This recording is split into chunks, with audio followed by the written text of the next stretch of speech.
What if the movement burns me out? In this video, we will discuss how you can support yourself and others participating in the movement and how your participation can also evolve. Social justice activism, as we have discussed, can be challenging and demanding on a personal, physical, mental, and emotional level. It helps us routinely exposed to the trauma of generations of oppressive systems and requires us to challenge these systems, which can be violent and invalidating. This prolonged stress can lead to burnout or to compassion fatigue, which is a form of physical, emotional, mental, and social exhaustion that can completely restrict our ability to participate in the movement because of its negative impact on our physical and mental health and well being, including a feeling of depersonalization and inadequacy. How can you spot burnout in yourself and others? Look for the following signs. Health problems like depression, anxiety, and gastrointestinal issues. Behavioral problems like lower commitment to work, reduced productivity and effectiveness, tardiness, and isolation.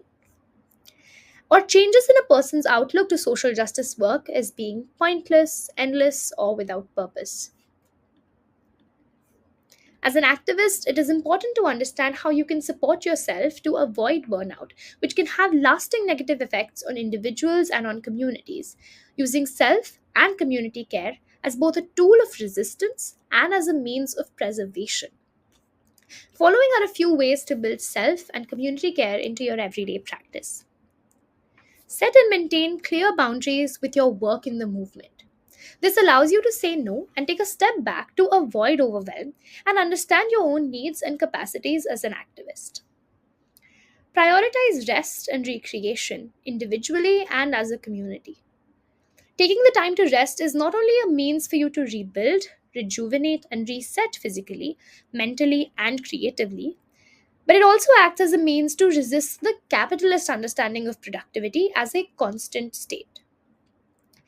Build value neutral care into your everyday routine. This means prioritizing care for yourself in small ways through the day without attaching a moral value to this care. For example, you are not a bad person for not eating 3 balanced meals a day and drinking enough water, but doing so nurtures and sustains your body, which you need to live and to thrive. Seek individual and community solutions for therapeutic care to regularly process your interactions at work and in everyday life and identify signs of ill health or a gap in well being. Can you think of more ways to approach care as an activist for social justice? To demonstrate how simple it can be to care for yourself on a hard day, let's go through a short 2-minute reflection together. This is completely optional, but I encourage you to engage with it regardless. Let's begin. To start, take a deep breath. Relax your shoulders and clench your jaw and release any tension that you are feeling within your body.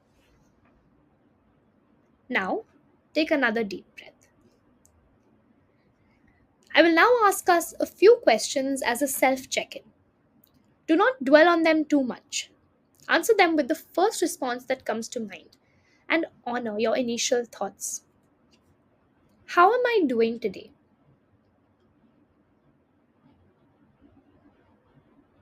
How do I feel in this moment, physically?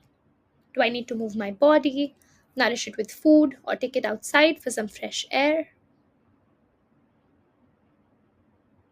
What am I feeling like in this moment mentally?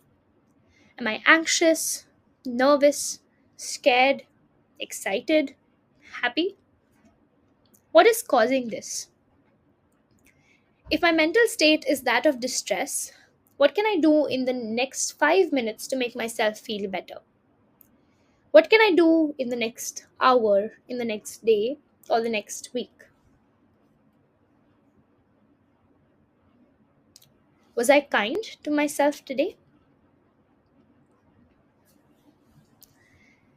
Over time, as you do this exercise more and more, you will become better tuned to your mind and to your body, and will be able to reflect more deeply and rest more meaningfully without any awkwardness. If this exercise spoke to you, I encourage you to build it into your workday. checking in with yourself at least twice a day, and add more questions to it as you feel like. Another important aspect of supporting and situating yourself within your social justice movement is to understand how your role within it may evolve over time. It is useful to note that your involvement in a social justice related movement does not have to follow a traditional career like trajectory. This is because you can join a movement at any age and from any professional or personal background, either through a collective, an organization, or as an individual. You can align yourself with a movement as a profession, the way us at One Future Collective have done for social justice, or outside of it. You can use the values of social justice to transform institutions as a community representative or consultant, or as an individual in your everyday life. Your experience within the movement should be a function not necessarily only of your age, but also your experience of oppression and advocacy. That is why a 22-year-old may be more experienced with the movement than a 60-year-old.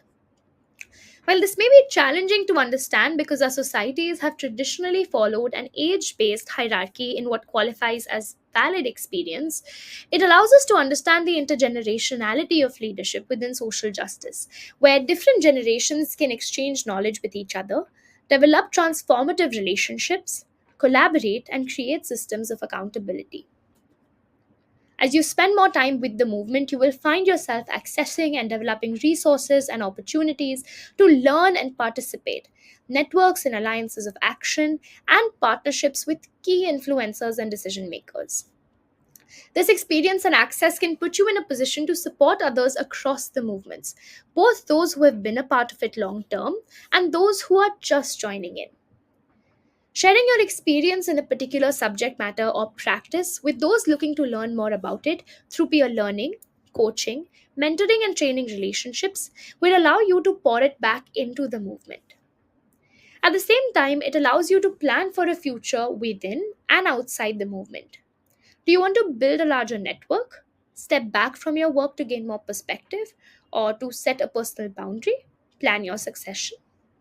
The social justice movement is dynamic and evolving, and so is your role within it. Irrespective of whether you have been a part of it for years or are just joining in, remember that it will always have a place of you if you know where to situate yourself. I hope that you will continue to revisit and expand on some of these learnings in your journey, and I wish you all the very best.